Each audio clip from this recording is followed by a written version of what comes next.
سخت لفظ ہے لیکن ایسا کھلونا بنا لیا ہوگا کہ جب دل کرے پتہ نہیں ہوگا کبھی اسلام میں داخل ہو رہے ہیں کبھی نکل رہے ہیں کبھی داخل ہو رہے ہیں کبھی نکل رہے ہیں. جب ہمارے سامنے تحریر اصطلاحات آتی ہیں کہ ہمارے اپنے دوست ہمیں خود کہہ جاتے ہیں کہ جی ہم لبرل مسلم ہیں, ہم فلاں قسم کے مسلم ہیں. مسلمان تو مسلمان, اس کی تعبیر اور اس کی تفسیر اور اس کی تعریف یہ ساری کی ساری تو 1400 سال پہلے کیا آ نہیں گئی؟ کیا مجھے اور آپ کو حضور بہت واضح طریقے سے بتا کر نہیں چلے گی کہ اسلام کیا ہے؟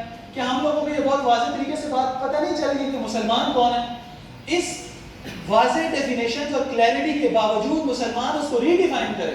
آپ کے خیال میں اس بات کی اجازت ہے ہمیں بطور مسلمان؟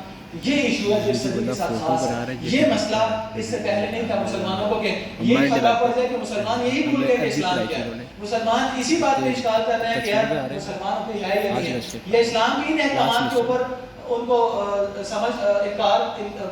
زیادہ سے زیادہ مسئلہ ہے کہ پہلی صدیوں کے اندر مسائل یہ ہوتے ہیں کہ بندہ بدعمل ہے, گناہ کرتا ہے, عمل کے اندر مضبوط نہیں ہے, فرض نمازیں چھوڑ رہا ہے. لیکن اس صدی میں یہ مسئلہ تو ہے ہی ہے, مسئلہ اس سے بڑھ گیا اور مسئلہ عقیدے کی سطح پر چلا گیا کہ مسلمان عقیدے کے اعتبار سے اپنی طور پہ اس سے ہٹتا جا رہا ہے. اب اس میں ایک بات آپ کے ذہن میں پتہ چلے کہ اس کے بعد ہم خدا خاص طور سے کوئی بندہ یا کسی اور کو راست کرنا شروع کرتے ہیں. آپ کے ذہن میں بات بہت واضح ہے. ایک ہوتا ہے کہ انسان کسی, میں نے آپ کے سامنے جو تفسیر رکھی تو آپ کو اگر سمجھ آ گئی ہے, سمجھنے کے بعد عمل کرنے کا نتیجہ اور ہوتا ہے, اس پہ حکم علیحدہ ہے. اور ایک انسان کو پتہ نہیں ہے, اپنی جہالت کی وجہ سے کرتا ہے, علم ہی نہیں ہے, تو وہ اپنے آپ کو کوئی فلاں مسلمان کہتا ہے یا فلاں مسلمان کہتا ہے. اس سے اس کو فرق اس وجہ سے نہیں پڑتا, اگرچہ جہالت ہے, اگرچہ جس کو پتہ ہے تو اس کے اوپر کندھوں پہ ذمہ داری ہے کہ اس کی اس بات کو کلیئر کرے. لیکن ایشو یہ ہے کہ وہ کیونکہ جانتا نہیں ہے, اس لیے استثناء ہوتے ہیں ان چیزوں کے اندر. تو آپ کے خیال میں اس مسئلے کو حل کرنے کی ضرورت ہے یا نہیں؟ کیونکہ یہ جدید تہذیب جو لفظ استعمال کرتی ہے عین اس کے مخالف بات ہوتی ہے. اس کا مفہوم عین اس کے مخالف ہوتا ہے. جہاں پر یہ امن کی بات کرتے ہیں وہاں پر عین جنگ مراد ہوتی ہے. امن کے نام پر 10-10 لاکھ بندہ نہیں شہید کیا ملکوں کے اندر, امن کے نام پہ کیا نا. آزادی کے نام پہ لوگوں کو غلام بنایا کہ ہم آپ کو آزاد کرنے کے لیے آ رہے ہیں, آپ کو فلاں سے آزادی دینے کے لیے آ رہے ہیں. آپ دیکھیں پچھلے 30 سال سے وہ لوگ غلامی کی بدترین زندگی گزار رہے ہیں. ان کے پاس جو کچھ تھا وہ بھی ساتھ میں کے ساتھ تباہ و برباد ہو گیا. یہ کس نام پہ؟ اس کو قرآن کریم نے ان الفاظ کے اندر تعبیر کیا ہے کہ جب ان لوگوں سے کہا جاتا ہے کہ تم زمین میں فساد نہ پھیلاؤ, تو یہ کہتے ہیں ہم تو امن کرنے ہیں, ہم تو امن پھیلانے والے ہیں, ہم تو امن چاہتے ہیں. یہ قرآن نے 1400 سال پہلے تک. مسلمان اتنا کمزور اور ذہنی سطح اس کی اتنی گر کیوں گئی کہ وہ یہ پہچان ہی نہیں سکا 150 سال سے. اتنے مختصر مجمع کے اندر یا چند لوگوں تک یہ بات کیوں محدود رہ گئی؟ تو یہ بات مسلمانوں کے اندر عام کرنے کی ضرورت ہے. اب اس سے فرق کیا پڑتا ہے؟ ایک ہے کہ ایک انسان کا جسم اس کا 6 فٹ غلام ہے جسم, ایک ہے اس کا ذہن غلام ہے. ان دونوں باتوں میں اتنا فرق ہے کہ ایک بندے کو اگر آپ نے گریبان سے پکڑ کر دیوار کے ساتھ لگا دیا, یہ جسمانی غلامی ہے, لیکن ذہنی سطح اس کی آزاد ہے. یہ نہیں ہو سکتا کہ یہ دوبارہ سرے میں دوبارہ اٹھے نا, یہ نہیں ہو سکتا کہ دوبارہ منظر پر یہ واپس ادھر ڈوبے اور ادھر نکلے والے منظر پہ سامنے نہ آئے.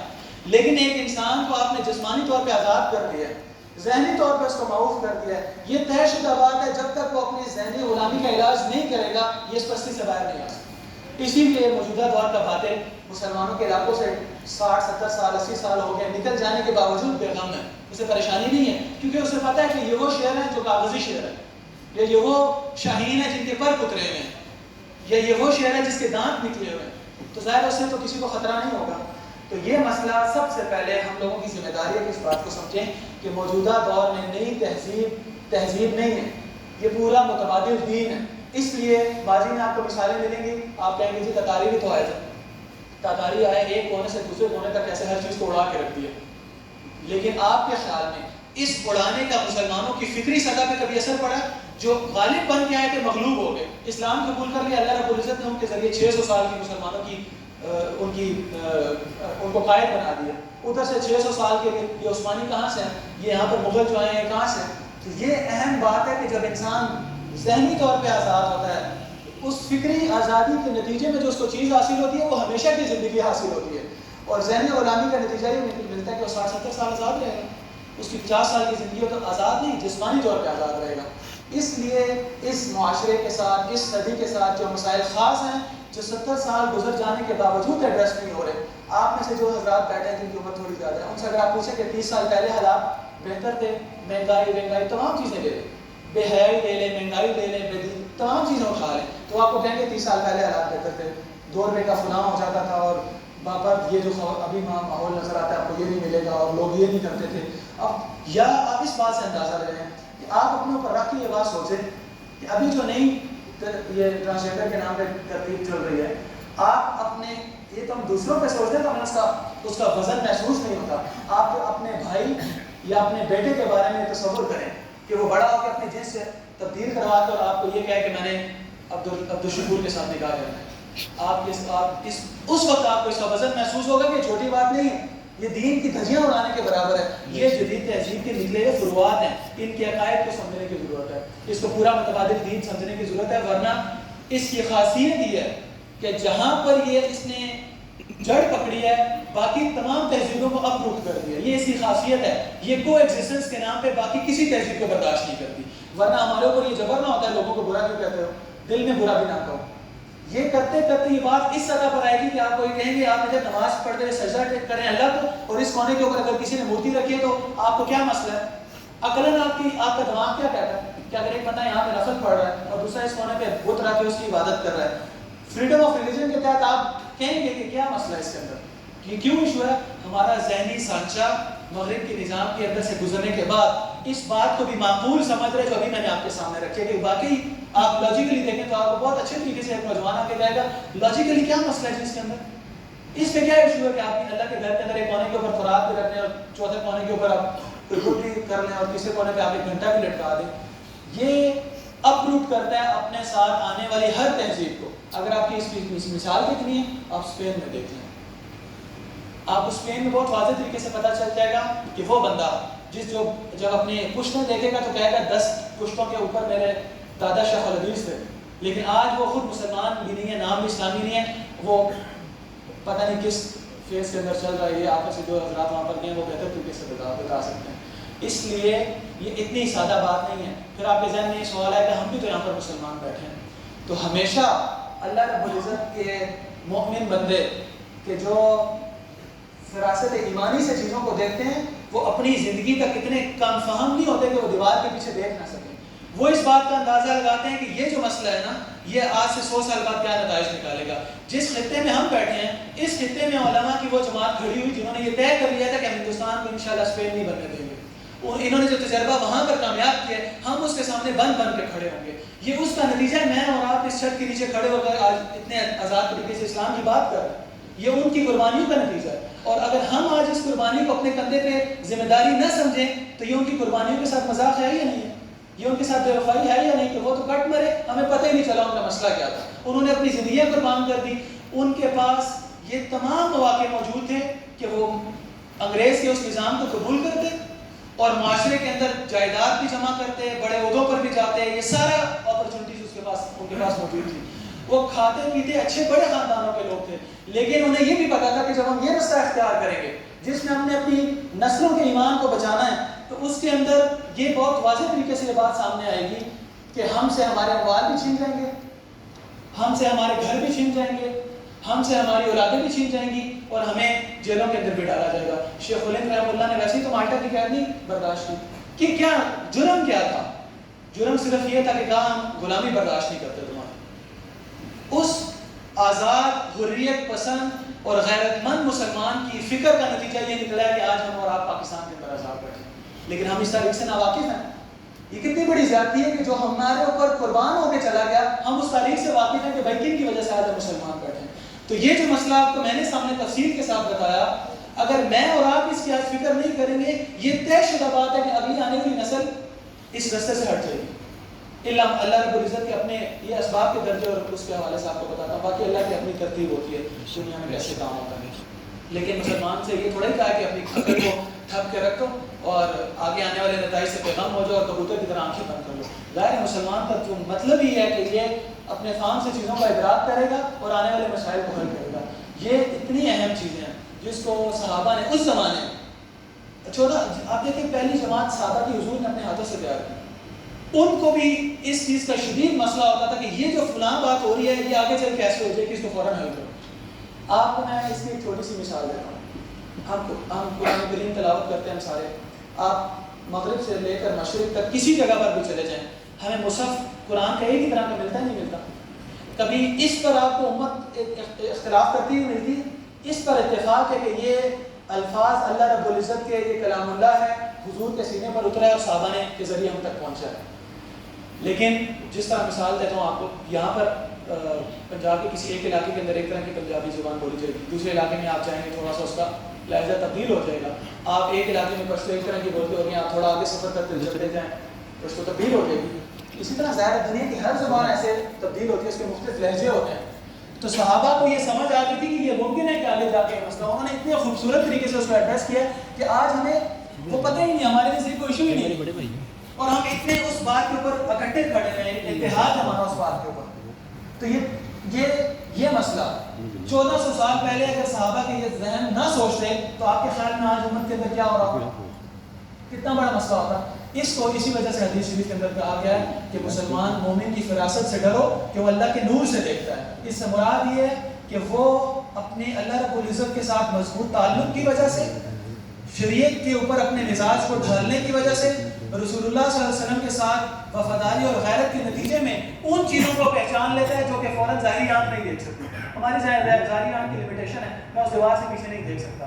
یہ اللہ نے کہا ہے کہ وہ کس سے دیکھتا ہے, نور سے دیکھتا ہے. اس کا مطلب ہے یہ ظاہری دیوار اس کی فہم کے اندر کمی نہیں لا سکتی.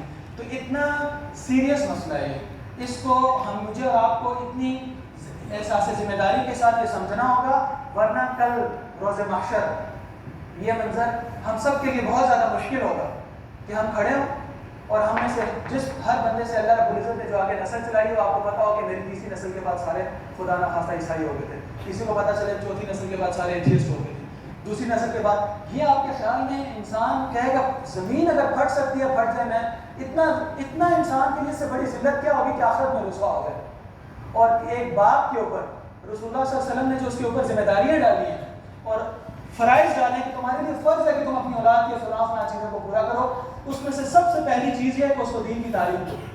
آپ کے خیال میں ایک باپ, مسلمان باپ جس کا نام مسلمانوں والا ہے, وہ آج اپنے بیٹے کے پیدا ہونے کے بعد کس بارے میں فکر مند زیادہ ہوتا ہے؟ وہ اس کی دنیا کمانے کے حوالے سے زیادہ فکر مند ہوتا ہے یا اس کے ایمان کی حفاظت کے حوالے سے فکر مند ہوتا ہے؟ تو یہ پستی کیسے آئی آخر؟ یہ آپ اس کی تعریف اٹھائیں, آپ کو یہ کوئی باتیں ایسی نہیں ہے کہ جو آپ کہیں گے کہ ہم کوئی ہوائی باتیں کر رہے ہیں. آپ, میں نہیں کہتا آپ 1400 سال کی تاریخ پڑھیں, آپ 150 سال کی تاریخ پڑھیں, آپ کے سامنے 2 + 2 = 4 کی طرح یہ باتیں واضح ہو جائیں گی کہ جو قوم جس کا ایک ریڑھی چلانے والا بندہ بھی پڑھا لکھا تھا, شریعت کی تعلیمات کو جانتا تھا, اس کو جب یہ 150 سالہ جبر کے بعد یہاں سے گئے ہیں تو اس کو بھی جاہل کر گئے ہیں. آپ کے خیال میں کل اگر آپ میں سے جو ایسے حضرات بیٹھے ہوں گے جو وکلاء ہیں, معذرت کے ساتھ یہ عرض کرتا ہوں کہ کل اگر آپ کو یہ پتا چلے کہ کسی کے وکیل ہونے کے لیے یہ پری ریکوزٹ ہے کہ اس کا فقہ کے اندر ماہر ہونا ضروری ہے, اس کو تخصص فقہ کے اندر مہارت ہونی چاہیے, اس نے کیا ہوا ہو, آپ کے خیال میں آپ اپنا اولاد کا اسکوپ کس چیز میں دیکھیں گے؟ آپ اس کو کہیں گے کہ جا کے جس ڈگری کی کوئی اہمیت نہیں ہے اس میں ڈالو. یہ انہوں نے کیا کہ جو علوم معاشرے کے اندر اسلامی علوم رائج تھے, انہوں نے آ کے یہ نہیں کہا کہ مدرسے لپیٹ دو, انہیں پتا تھا کہ یہ مسئلہ ایک کافر اتنا ذہین ہو سکتا ہے, مسلمان اتنا کم عقل کیوں ہے کہ انہوں نے کہا کہ اس کو بند کریں گے جبرن, یہ واپس ریٹیلیٹ کرے گا, اس کی کیا ضرورت ہے؟ آپ اس کی کرائٹیریا تبدیل کر رہے ہیں. آپ کہتے ہیں آج کے بعد یہ چیز نہیں چلے گی بھائی, وہ جو انگلش لا جس جگہ پہ پڑھایا جاتا ہے جو ادھر سے پڑھے گا اس ڈگری کو, تو جو کمزور ایمان مسلمانوں میں ظاہر سی بات ہے ہر بندہ تو مضبوط ایمان والا نہیں ہوتا, مختلف درجات ہوتے ہیں. جس کا ایمان کمزور تھا اس نے کہا میں ادھر اگر ڈالوں گا تو اس کو نوکری نہیں ملے گی, جب نوکری نہیں ملے گی تو کھائے گا کہاں سے, اس کو تو یہ فکر لاحق ہوگی. تو اس نے کہا جی ہم مدرسے میں نہیں ڈالتے بچوں کو فقہ اور اسلامی شریعت کے علوم پڑھانے کی کیا ضرورت ہے, بس قرآن تلاوت کر لیتے کافی ہے, اور کہا کہ اس کو ادھر دوسری جگہ پہ ڈال دیں. اس وقت پہ جن لوگوں نے یہ سٹینڈ لیا تھا کہ ہم اپنی اولادوں کو ہم تھوڑا کھا لیں گے, ہم 2 وقت کا کھا لیں گے, لیکن اپنی اولاد کو اپنی آنے والی نسل کو ہم اس پہ کمپرومائز نہیں کر سکتے, ان کے ایمان کے ساتھ کھلواڑ نہیں کر سکتے, یہ ان کے فیصلے کا نتیجہ ہے کہ میں اور آج آپ مسجد کے نیچے آزاد بیٹھ کے بات کر رہے ہیں. یہ بات آپ کو سمجھ آتی ہے کتنی اہم ہے؟ اگر اس بات کو اگر ہم نہیں سمجھتے, ہمارے معذرت کے ساتھ ہمارے جیسا کام اگر کوئی نہیں, اتنی واضح بات ہے جیسے کسی بیٹے کے لیے ایک باپ اپنی جان قربان کر دے تو بیٹا اس کی قدر ہی نہ کرے, اس بیٹے کو کیا کہا جائے گا, کیسا نافرمان اور ناقدرے قسم کا بیٹا ہے کہ اس نے جانا ہی نہیں ہے کہ میرے بڑے نے میرے ساتھ کیا معاملہ کیا. یہ سزا صرف 150 سال پہ ختم نہیں ہوتی. میں اس اصل ہدف جو ہے آج کی بات کا, اس سے بڑھتے بڑھتے بات آگے جاتی ہے کہ اس سے اوپر آپ جائیں. آئمہ نے، تابعین نے، صحابہ کرام نے، اور سب سے اوپر چلے جائیں رسول اللہ صلی اللہ علیہ وسلم نے یہ جو قربانیاں دی ہیں یہ کس وجہ سے دی ہیں؟ ہم اس کا احساس ہی نہ کر رہے ہوں۔ یہ اتنا اہم مسئلہ ہے کہ اگر ہم آج اس بات کے اوپر کھڑے نہ ہوئے کہ اس دریا کے سامنے ہم بند باندھیں گے تو یہ بات طے شدہ ہے کہ آپ اپنی آنکھوں سے 10 سال بعد کے نتائج دیکھ سکیں گے۔ یہ بہت زیادہ بات نہیں ہے۔ اگر آپ آگے مستقبل میں دیکھنے کی سمجھنے کی صلاحیت نہیں ہے، سمجھ نہیں آ رہا، ماضی میں تو دیکھ سکتے ہیں۔ آج سے 10 سال پہلے اسلام آباد کے خالی احوال اٹھا لیں، میں آپ کو نہیں کہتا آپ نیو یارک کے احوال دیکھیں، میں آپ کو نہیں کہتا کہ آپ کسی بہت ریسرچ پیپرز پڑھیں بیٹھ کے، اسلام آباد کے 10 سال پہلے کے احوال دیکھ لیں۔ اگر آپ اہل نظر ہیں آپ کو پتہ چل جائے گا کہ 10 سال اور ابھی تک میں کتنا تیز رفتاری سے سفر ہوا۔ آپ کو یہ کوئی بات ڈھکی چکی نہیں، اتنی واضح چیز ہے۔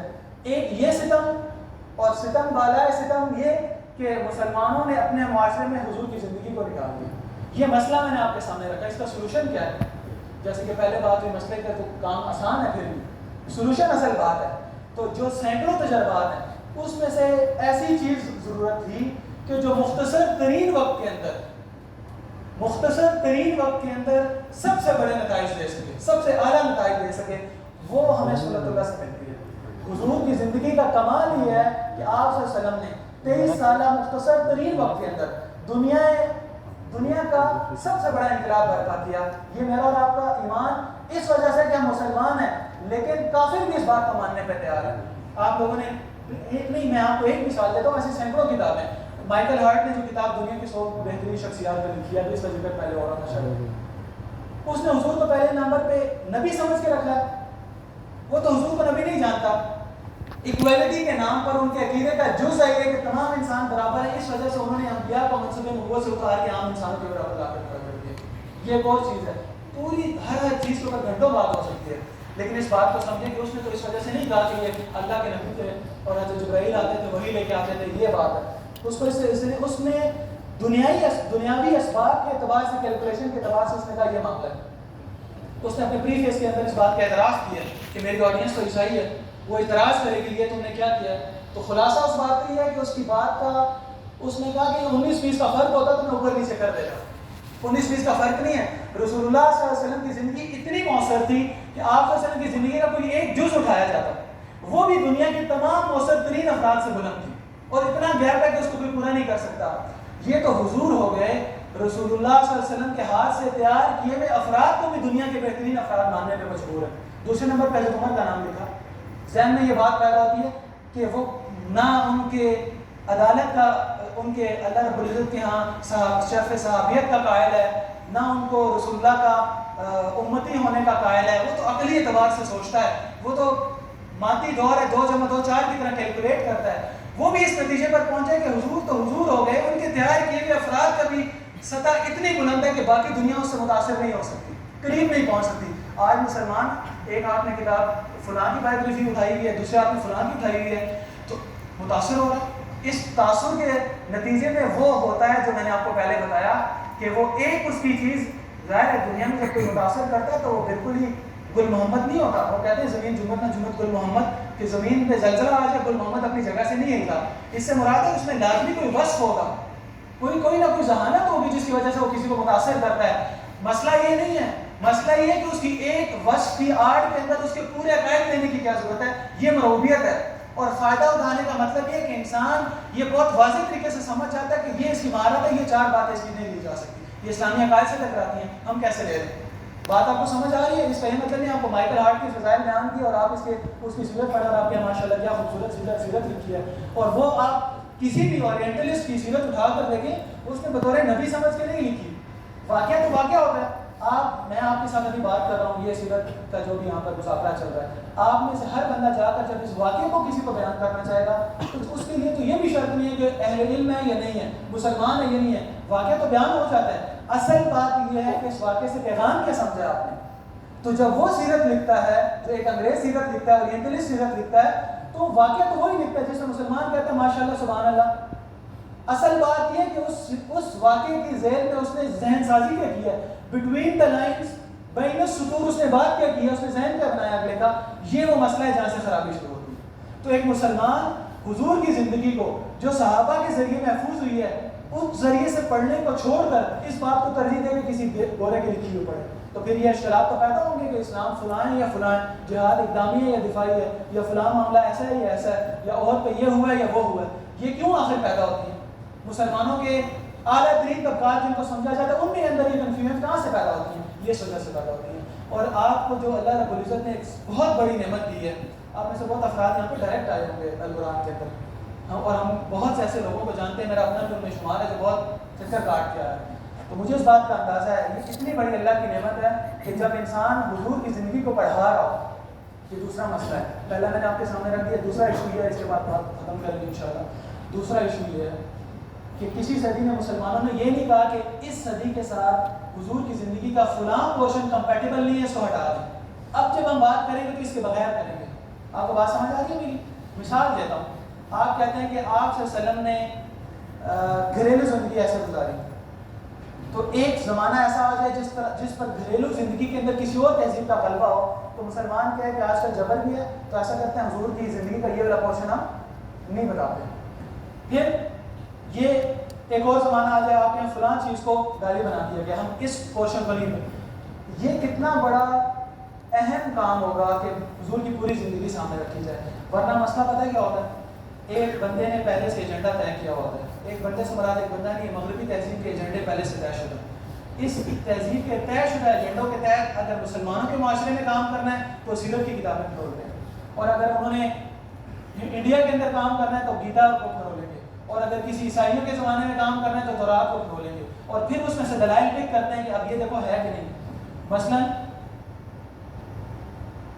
آپ دنیا میں آخری درجے کی ذلت برداشت کر کے پھر بھی آپ کسی صلح پہ چلے جائے تو آپ کو کہیں گے دیکھو صلح کا ذریعہ بھی تو حضور نے کیا تھا۔ آپ دنیا میں آخری درجے کی ذلیل ہونے والی شرائط کے اوپر یہودیوں کے ساتھ ایگریمنٹ کرنے کو کہیں گے دیکھیں حضور نے مثال مدینہ بھی کیا تھا۔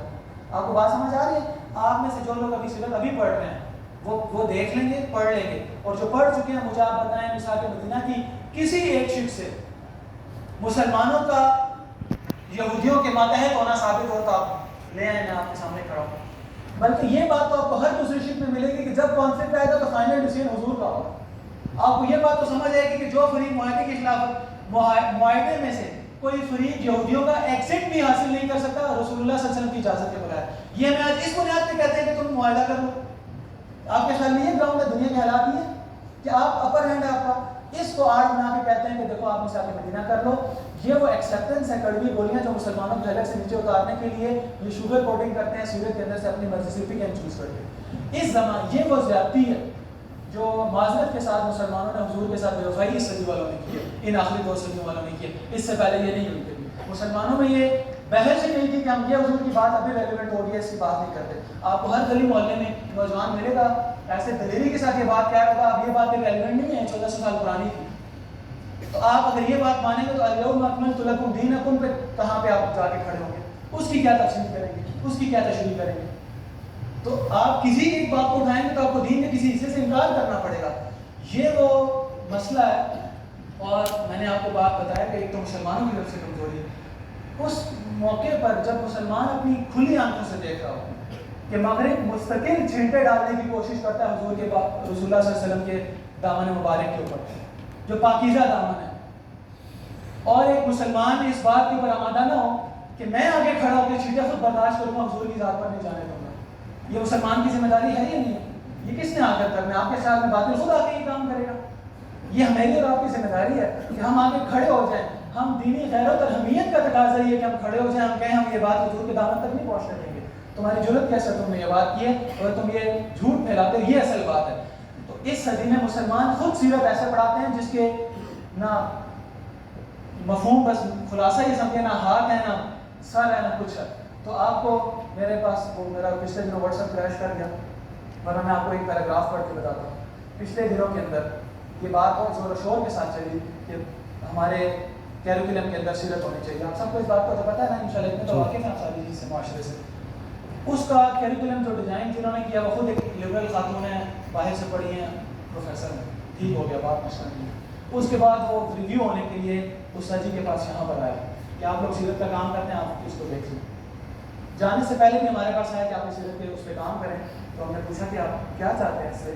تو وہی انہوں نے کہا جی بس کوئی ایگزسٹنس چاہتے ہیں، کوئی پیس چاہتے ہیں، کوئی ہارمونی، بس یہ 3-4 خلاصہ ہے۔ آپ دیکھیں یہ زیادتی ہے یا نہیں؟ کہ آپ اپنا دماغ پہلے طے کر لیں میں نے یہ کرنا ہے، پھر اسلام کو آپ ایسے ٹیڑھا میڑھا کر کے اس بات پہ لے کے آئیں کہ اسلام اب ایسے ہوگا. یہ کوئی کرنا ہے؟ یہ طریقہ ہے؟ یہ مسلمان کا عمل ہے؟ یہ مسلمان کا عمل یہ ہے کہ اسے جب اسلام کی بات پتہ چل جائے تو اپنے مزاج کے خلاف جا کے اسلام کی بات پہ کھڑا ہو جائے. ایک بندے سے مثال آپ کو دیتا ہوں، ایک بندے سے گناہ نہیں رکتا، شراب پیتا ہے، جو کام کرتا ہے، نظر کی حفاظت نہیں ہوتی، تو کیا وہ دین کو موڑ دے گا کہے گا شراب جائز ہے؟ یا وہ یہ کہے گا کہ میں گناہ گار ہوں، میں کوشش کروں گا کہ میں شراب چھوڑ دوں؟ مسلمان کا تو مزاج یہ ہے. یہ دجل اس صدی کے اندر ہوتا ہے کہ یہ ایجنڈا پہلے کیا ہوتا ہے کہ ہمیں پیسفل اور فلاں. ہم نہیں کہتے اسلام میں امن نہیں ہے. اسلام تو سلامتی ہے، امن ہی امن ہے، لیکن امن کن کچھ چیزوں کے نتیجے میں پیدا ہوتا ہے. وہ مفلوج اسلام کے نتیجے میں پیدا نہیں ہوگا، وہ کامل اسلام کے فنکشنل ہونے کے نتیجے میں امن پیدا ہوگا. کیا آپ کہیں یمن میں صنعاء سے چلی گئی اور کوئی مکہ تک عورت چلی جائے گی اور اس کو کوئی خطرہ نہیں ہوگا؟ یہ نتیجہ امن ہے. یہ بہت بڑا فریب ہوتا ہے جس کو ہم سمجھتے نہیں ہیں کہ یہ امن کیا ہے. امن کا مطلب ہے ایک بار پہ چپیٹ کھا کے دوسری بار آگے کر دیں. امن کا مطلب یہ ہے اسلام جس کو امن کہتا ہے، اسلام کہتا ہے مجھے 100% فنکشنل کرو، معاشرے میں زندہ کرو، نتیجے میں امن نہ ملے تو جو چاہے کہہ لو. یہ تو دعویٰ ہے ہمارا انشاءاللہ کہ جب اسلام اپنے 100% تمام ایریاز کے ساتھ حرکت میں آتا ہے اس کے نتیجے میں امن آتا ہے. اس امن کا یہ نتیجہ کہاں سے ہو گیا کہ آپ کہیں جی مدینہ پر حملہ ہو گیا اور آپ کہیں جی خندق بھی کھودنے کی ضرورت نہیں ہے، بدر کے لیے نکلنے کی ضرورت نہیں ہے، حضور کو اپنے چہرے کے اوپر پتھر کھانے کی ضرورت نہیں ہے، صحابہ کو شہادتیں دینے کی ضرورت نہیں ہے، آپ کہنے جی امن ہے، ہم تو مکے والوں کے ساتھ کوئی ایگزسٹنس کرتے ہیں. یہ دجل ہے. دجل کہتے ہیں کہ جو کہا جائے اس کے بالکل الٹ بات ہو. اصل میں یہ دانت ٹوٹے ہوئے اور ناخن نکلے ہوئے اور پر کٹے ہوئے شاہین اور شیر تیار کرنے کا پروگرام ہوتا ہے اور کچھ نہیں ہوتا. اس سیرت جاتے ہوئے تو ہم نے جب کہا تو انہوں نے کہا ہم تو معذرت چاہتے ہیں، سیرت تو ہم ظاہر سی بات ہے جو 14 سال سے صحابہ نے محفوظ کی ہم تو پوری آپ کے سامنے رکھیں گے. یہ تو ہم زیادتی نہیں کر سکتے کہ قیامت کے دن ان کی صفوں میں کھڑے ہوں کہ جب آواز لگے کہ وہ بے وفا لوگ کھڑے ہو جائیں جنہوں نے حضور کی زندگی کو آدھا کر کے معاشرے کے سامنے رکھا ہے. تو ہم تو ان لوگوں کی صفوں میں شامل نہیں ہو سکتے.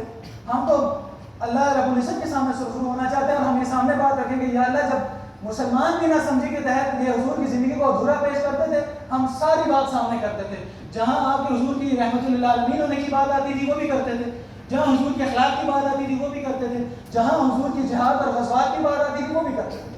ہم نے یہ ڈنڈی نہیں ماری حضور کے اپنے. ہم آخر کے لیے انشاءاللہ سرخرو ہو دنیا میں جو کچھ بھی ہو جائے. اب وہ کیلکولم جب ڈیزائن ہو کے ہمارے پاس ہے، میں نے آپ کو بتایا میں آپ کو پڑھا سکتا ہوں. میں نے 3-4 کلاس میں پڑھا تو میں نے ان سے کہا کہ یہ جو میں پیراگراف آپ کے سامنے کا انگریزی کا پڑھ رہا ہوں مجھے آپ بتائیں اس کا عنوان کیا ہوگا، اس کا ٹائٹل کیا ہوگا. تو کوئی کہتا ہے یہ شاید اسلام آباد ٹریفک پولیس کی گائیڈ لائنز اٹھائی گئی، اور کوئی کہتا ہے کہ شاید FBR کی کوئی گائیڈ لائنز اٹھائی گئی، اور کوئی کہتا ہے کہ کیا ہوگا. اس میں سب کچھ تھا، سیرت نہیں تھی. یہ وہ بڑی خیانت اور زیادتی ہے حضور کے ساتھ جو مسلمانوں کے اوپر تھوپی جاتی ہے. اس زیادتی کے زمانے میں جس تک صحیح پیغام پہنچا ہو اس کے لیے کیا ذمہ داری ہے کہ وہ صرف کہے گا کہ ٹھیک ہے میں اپنی بات کو سن لیا، آپ کی بات کو سمجھ لیا، بس میرا اتنا کام تھا. یا اس کا یہ فرض بنتا ہے کہ اس کے ایسے کہتے ہیں جیسے توے پہ بیٹھا اس کے دل میں اور دماغ میں آگ بھول جائے، وہ کہے میں نہیں بیٹھ سکتا اس بات کو، اتنی زیادتی ہو رہی ہے میں کیسے بیٹھ جاؤں، میں یہ بات تو لے کے گھر تک جاؤں گا، گلی تک جاؤں گا. یہ وہ پیغام ہے جو میں نے آپ کو بتایا ان صدیوں کے ساتھ آخری 200 سالہ غلامی کے بعد یہ دو زیادتی ہیں جو مسلمانوں نے پہلے نہیں دیکھی. پرانے زمانے کے مسلمانوں کی کھڑے ہو جائیں تو وہ بھی شرمندہ ہو گئے کہ اسلام کے نام پر مسلمان بھی یہ کام کبھی کریں گے. یہ ہمارا فرض اس بات پہ یہ بات ختم کرتا ہوں کہ اب فرض یہ ہے جس آخری پیغام کی طرف ہم آپ کو سارے حضرات کو لے کے آنا چاہتے ہیں وہ یہ ہے کہ اس پورے مسائل کو یہ چند چیزیں میں نے آپ کے سامنے رکھی ہیں، یہ بہت تفصیلی چیزیں ہیں. انشاءاللہ ہم میں سے ہر بندہ اس بات کی نیت کرے، اور یہ نیت کوئی میرا اور آپ کا معاملہ نہیں ہے، یہ نیت اللہ کے ساتھ ہے. اللہ رب العزت تو دیکھ رہے ہیں کہ یہ بندہ قول میں بھی ڈنڈی مار رہا ہے اور نیت میں بھی ڈنڈی مار رہا ہے، اور اس کی کیا حیثیت ہوگی اللہ کے سامنے. تو ہم اللہ رب العزت کے سامنے یہ پختہ عزم کریں کہ یا اللہ اس صدی میں اگر مسلمان بھی نہ سمجھی کی وجہ سے یہ زیادتی کرتے ہیں میں نہیں کروں گا، میں کھڑا ہوں گا، میں لوگوں تک پیغام پہنچاؤں گا. آپ سارے کوشش کریں گے انشاءاللہ. اس لیے اس بات کو سمجھیں کہ یہ آپ کے لیے چیزوں کو مزید حلوہ بنا کر پیش کیا جاتا ہے. وہ اس کی وجہ یہ ہے کہ ہم کمزور ہیں، میں خود کمزور ہوں، گناہ گار ہوں، لیکن ہم سب یہ بات نیت کر لیں کہ ہم تو گناہ گار ہیں، ہم نہیں کچھ کر سکتے. تو آپ کے خیال میں پھر کس نے دین کا کام کرنا ہے؟ فرشتوں نے آنا ہے؟ کیا اس کے بعد کوئی نئی وحی آنی ہے؟ اگر اتنی بات سمجھنے کے بعد بھی ہم ہلے نا اپنی جگہ سے. اس میں ایک استاذی اور ایک بات ارشاد فرماتے ہیں وہ سنت اللہ، اس کو بہت واضح سمجھ لینا چاہیے کہ کب قوموں کو اکھاڑ کے پھینک دیا جاتا ہے. کہ اللہ رب العزت کی سنت یہ ہے کہ جس نبی کی امت یا تو انتہائی مختصر ہو, چند افراد یا تھوڑے افراد, یا بالکل اکیلے ہو, تو اس صورت میں اللہ رب العزت کی قدرت حرکت میں آتی ہے براہ راست. مثلا حضرت نوح علیہ السلام کے ماننے والے وہ تھوڑی تعداد تھی, پوری دنیا سے مقابلہ تھا, اللہ کی قدرت براہ راست حرکت میں آئی یا نہیں آئی؟ آگے آ جائیں, مختلف اور موقع اٹھا لیں. بدر میں دیکھیں فرشتے اترے, مسلمان کی اتنی تھوڑی تعداد کے اندر ہے, اور باقی سارے کا سارا عرب مخالف پر کھڑا. عرب نہیں, اصلاً پوری دنیا باطل تھی باقی, اس سب کے مخالفت پہ وہ 313 لوگ کھڑے تھے. فرشتے براہ راست اترے نہیں اترے؟ قوم لوط کے ساتھ تمام انبیاء کی قومیں جن کی یہ سنت اللہ ہے, تب اللہ کی قدرت حرکت میں آتی ہے. لیکن بنی اسرائیل والوں کے ساتھ یہ کام نہیں ہوا. انہوں نے جب یہ کہا نا کہ فلاں موقع, حضرت موسیٰ علیہ السلام نے فرمایا کہ اللہ رب العزت کا فلاں حکم ہے کہ تمہارے ہاتھ سے اس زمانے کے باطل کو اللہ ذلیل کرے گا. تو وہ بڑی امت تھی, تو بنی اسرائیل والوں نے کہا یہ کام ہم سے نہیں ہوتا, موسیٰ آپ جائیں اور آپ کا خدا جانے, ہم سے تو یہ لڑائی شڑائی نہیں ہوتی. آپ کو ایک مثال دے رہا ہوں, ہم سے تو جہاد نہیں ہوتا. اس کے نتیجے میں ان کو 40 سال کے عذاب کے اندر مبتلا کر دیا. جب یہ آپ عقل اپنی بات سمجھتے ہیں, آپ میں سے جس کی کمپنی ہے, کوئی کنسٹرکشن کا کام کرتا ہے, کوئی فلاں کام کرتا ہے, آپ کے خیال میں آپ نے جو امپلائیز رکھے ہیں وہ اتنی بڑی تعداد میں ہو لیکن وہ کام نہ کریں, تو آپ کیا کریں گے اگلے دن ان کے ساتھ؟ آپ فائر کر دیں گے. آپ کہیں گے بھائی کام میں نے خود کر رہا ہے تو پھر تمہاری کیا ضرورت ہے؟ اس لیے ہماری یہ دعائیں کہ یا اللہ ان کی توبوں میں کیڑے ڈال, یہ بہت کم فہمی ہے, یہ بہت کمزور باتیں ہیں کہ خود میں ہلوں گا نہیں اور میں کہوں گا صرف دعاؤں میں. یہ دعاؤں سے صرف دعا ضرور ہے, مسلمان کا اسباب پہ یقین نہیں ہوتا, توکل اللہ پہ کرتا ہے, لیکن یہ سنت سے بات, حضور کی سیرت سے یہ بات پیغام ملتا ہے کہ بندہ اسباب جو جتنے میسر ہیں ان کو بروئے اطلاق آتا ہے توکل اللہ پر کرے گا. اور اس کا یہ مطلب نہیں ہے کہ بس صرف اسباب پہ یقین کر لے گا. یہ فرق ہے, اسلام اعتدال کا نام ہے.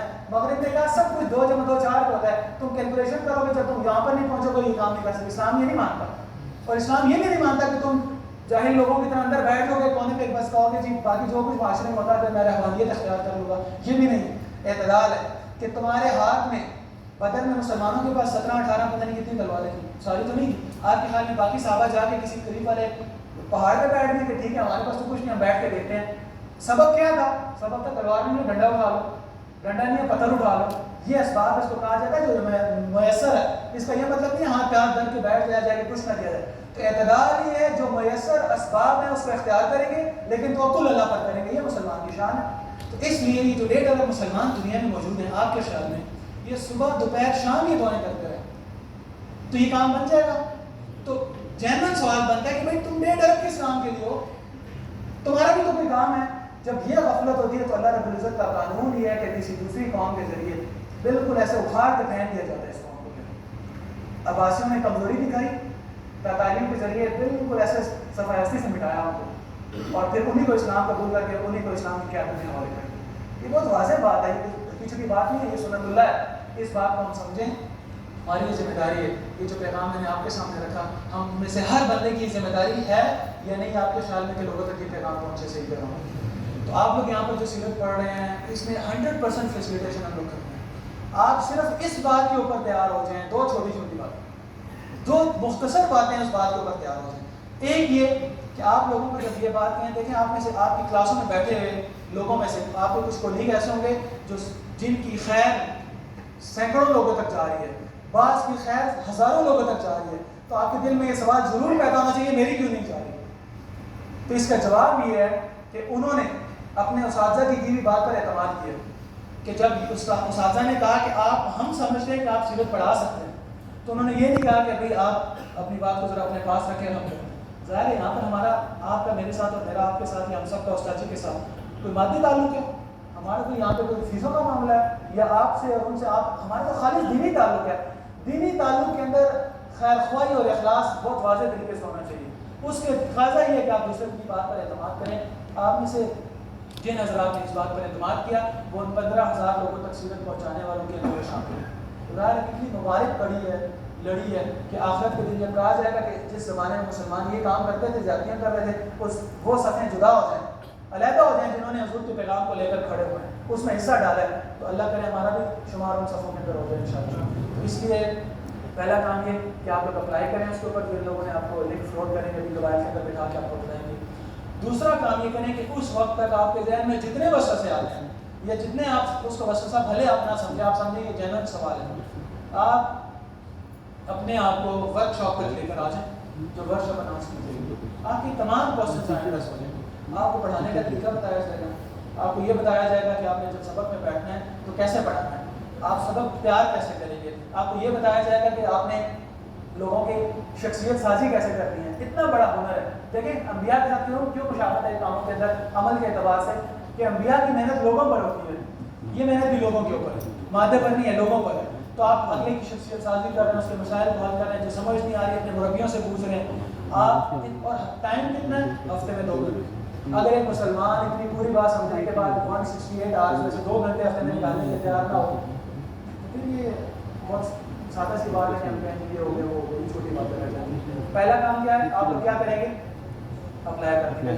دوسرا کام کیا ہے؟ آپ ورک شاپ لگاؤ، پڑھانے کی جگہ وغیرہ ایڈمنسٹریشن کیسے ہوگی، آپ کا انتظام کیسے ہوگا، بالکل کوئی مشکل کام نہیں ہے۔ ورک شاپ میں ہم ساری تفصیل آپ کو انشاءاللہ بتائیں گے۔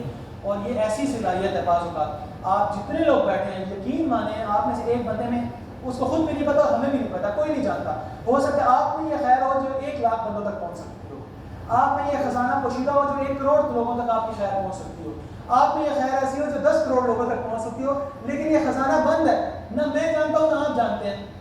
اس کا طریقہ کار ایک یہ کہ بھائی آپ اس کو چالو کریں ایک دفعہ، آپ حیران جن لوگوں کی خیر آج تک، آپ مثال دیتا ہوں حضرت امام ابو حنیفہ رحمہ اللہ کی خیر آج تک ہم تک پہنچی نہیں پہنچی، اربوں لوگوں تک اگر سارے سگوں میں ملائیں تو آپ کے خیال میں حضرت امام ابو حنیفہ رحمہ اللہ نے جب یہ کام شروع کیا ہوگا ان کو اس بات کا پتہ ہوگا کہ میری یہ چیزیں اتنے 1400 سال تک چلیں گی، اور 80 کروڑ بندہ اس وقت بھی حضرت امام ابو حنیفہ رحمہ اللہ کی تشریحات کے اوپر عمل کرتے ہیں، 80 کروڑ ابھی موجودہ دور میں کتنے مر کے آ چکے ہیں، یہ اربوں کے لوگ ہیں یا نہیں، ان کو اس بات کا پتہ تھا کہ میرے اندر اللہ رب العزت نے اتنا خزانہ صلاحیت اور اخلاص رکھا ہے کہ یہ اتنی دیر تک چیز چلے گی، فنکشن نہ کرتے پتہ نہ چلتا، آپ میں سے بیٹھا ہوا ہر بندہ ہیرا ہے، کسی کے اندر جواہرات ہے، کسی کے خزانے میں سونا ہے، کسی کے میں کیا ہے، لیکن اس کو فنکشن کریں گے تو پتہ چلے گا، اور جب فنکشن کریں گے تو آپ کا لٹمس ٹیسٹ کریے، پتہ چل جائے گا کہ میں 10 بندوں کو خیر پہنچا سکتا ہوں یا نہیں، یا میری ایک بندہ بھی بات سننے والا نہیں ہے، تو کم از کم درجے میں یہ پتہ چل جائے گا کہ میں کمزور ہوں، میں نے اپنی پرسنل ڈیولپمنٹ کرنی ہے اس حوالے سے، کتنا بڑا علم ہے اگر یہ حاصل ہو جائے کہ میں کمزور ہوں، میں اپنے آپ کو کتنا بڑا افسر سمجھتا تھا، لیکن اصل حقیقت یہ ہے، تو آپ سارے کوشش کریں گے اس میں انشاءاللہ، پکی بات ہے انشاءاللہ، یہ اپنا عہد اللہ کے ساتھ کریں کہ یا اللہ، دعاؤں میں مانگنے کی چیز ہے، انسان کہے کہ یا اللہ یہ زمانہ ہے میں یہ کام انشاءاللہ کروں گا، اب ان لوگوں نے کہا ہمارے اندر کمزوری ہے، میں گناہ گار ہوں، فلاں ہوں، جو کچھ کہہ سکتے ہیں کہیں، لیکن کہیں یا اللہ یہ جو کہنے والے ہیں ان کی ہمارے بارے میں یہ اچھا گمان ہے، تو یا اللہ ان کی بات کی لاج رکھ کے ہمارا یہ ان کا گمان سچ کر دے۔